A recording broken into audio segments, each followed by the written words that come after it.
Hey guys, JoJo here with On the Move Realty. This past Saturday, October 16th, 2021, we just had our first time homebuyer seminar and we had a great turnout. I want you guys to know that this is going to be something we do regularly because we want to educate you on the whole home buying process and what you're getting into when you do become a first time home buyers. We want you to make the best educated decision for you because it is the biggest financial investment that you'll make in your lifetime. Now, as I was going through that first time home buyers seminar, I realized I hadn't done a video yet on things I wish I knew before I was a first time home buyer. So this is the home I'm currently living in. It's my second home. My husband and I were about 23 years old when we first bought our first home. And there were a lot of things we learned in the process. I was not a realtor then yet.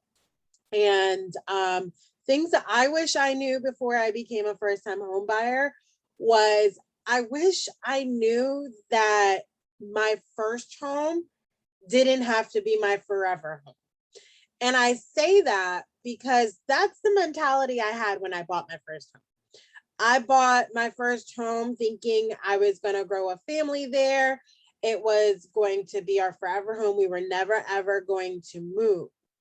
That being said, we definitely bought a house that was way too big for us. It was just my husband and I. We didn't have any dogs then. We got a 4-bedroom, 2.5 bathroom with a family room and a living room. And we even used one of the bedrooms as a gaming room because it was a lot of house for us. And then of course we ended up with 2 dogs later on. We got 2 pugs. And it was still a lot of house for us. Now, granted, we loved that house. It was hard for me personally to let go of that house because remember, in my mind, okay, so let me read that. So for me personally, it was hard to let go of that house because remember, in my mind, it was my forever home. This was the one I was going to grow a family into. So we got a really big home that we really didn't need. I found out that I really hated cleaning a big house. And I found out that life doesn't always happen that way. Jobs change, careers change, life changes, you get a car payment. In my case, I had student loans. That was something that played a trigger on us with deciding to sell that home. We realized we didn't want a neighborhood.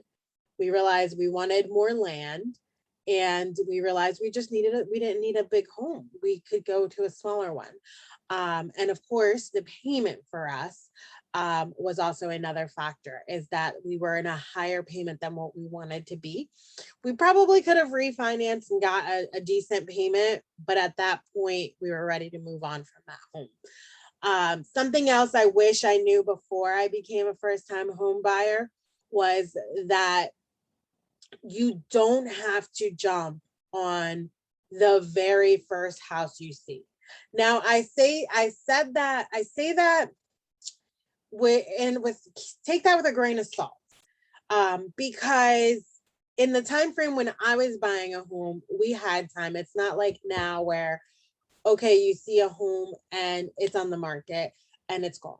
When I was searching for homes were on the market for like a week, 2 weeks, even a month, even 3 months, guys. So the market has changed a lot, which that's probably going to be my next video of what's going on in the market. But, at the same time, like, don't jump on a house because it's available. You jump on a house when you really believe that it's the one for you. So like it took us 3 months to find a home.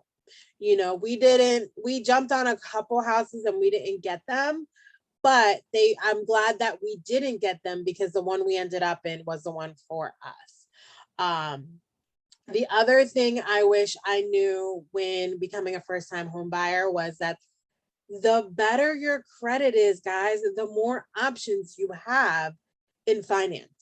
So you can do FHA, USDA, conventional. You can even get Delaware State housing assistance for closing costs, as a first-time home buyer. And you also, for in most cases, get a tax credit where it saves you on closing costs as well. So as a first time home buyer, and I say most of the time because some counties do not, or some towns do not let that happen. So it really depends on the house on that. But the better your credit score is, the better your interest rate is, and the better programs you can qualify for. Now, know that there is an income limit on certain financing, so you can't make over a certain amount of dollars. So there's that aspect too. Um, you know, my husband and I have been blessed to be able to get into a home, but we did not qualify for some of these programs when we bought our first home, because either whether it was income or whether it was our credit score. The other thing, speaking of credit score, the other thing I wish I knew before buying a home is that even if your interest rate's a little high, you can refinance like a couple months or a year down the line in order to get that interest rate lower. Like in our case, we actually, our second home, we refinanced 2 years later. But we could have done it sooner, and it saved us tons of money. It saved us like $200 worth of mortgage payments on where we're at currently. The other thing that I wish I knew as a first time home buyer is lock in your rate. Okay. Lock in your rate. Talk to your mortgage lender about this, but we did not lock in our rate. The rates went up and we ended up getting a higher rate. If we had just paid the $25 to lock in the rate, which is what at that time that lender charged us every time we like locked in a rate, you could pay another 25 and change it later. That rate makes a difference, guys, on your buying power, or your payment power, I should say, as well. That is something that I wish we knew sooner, like to lock in our rates early if they were low. The other thing I wish I knew as a first time home buyer was you need to talk to your landlord.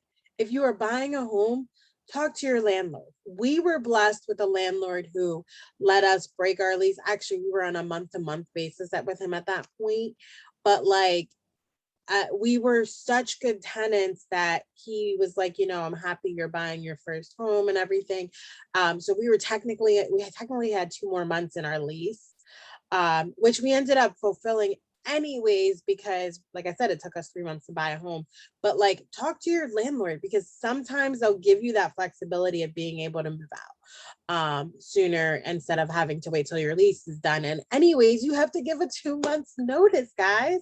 You have to give a 60-day notice to your landlord, even if you're month to month. So that is something I definitely wish I knew.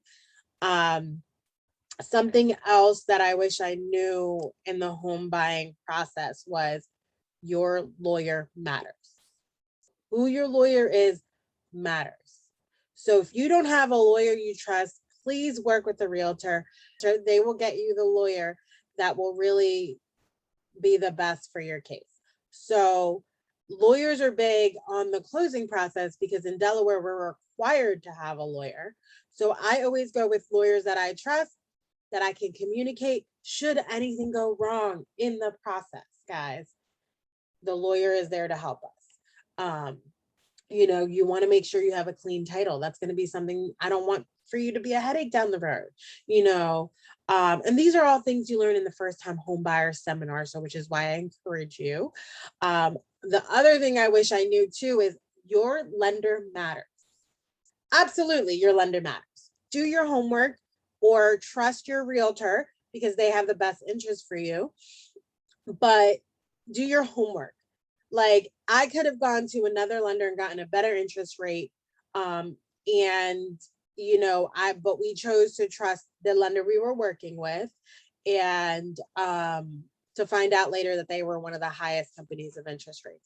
Yes, you don't want to ding your credit too much, but know that you have 14 days though from when you first get pre-approved to go to do your homework, guys. That is something I learned in the first time when I became a first time home buyer. Hold on. Okay. Something else I wish I knew as a first time home buyer, and I say this as I wish I knew because I'm speaking to you guys. We did do this, but drive around the neighborhood during the day, during the night to see what the environment is like, see if it's where you want to live. And then the other thing I wish I knew as a first-time home buyer is keep up with maintenance records. Because if you ever decide to sell that home, at least you have all the records on hand that you can give to the new buyer. That is something that our seller had. She had all the records, all the books of the appliances and stuff in a little folder for us, and it was a blessing. And so we made sure to do it. Not that we ever thought we were going to sell our home, but we made sure to keep all of those records as well. And I think that's it, guys. If I think of anything else, other things I wish I knew before I was a first-time home buyers, I'll definitely keep you guys updated. But I look forward to seeing you guys at one of our next seminars of first-time home buyers. You'll get to meet great lenders, great realtors, and a great lawyer. And who knows, maybe we'll get someone else from the real estate world to come in. Maybe we'll get an appraiser or something. But that is it for this video, and I'll talk to you guys soon.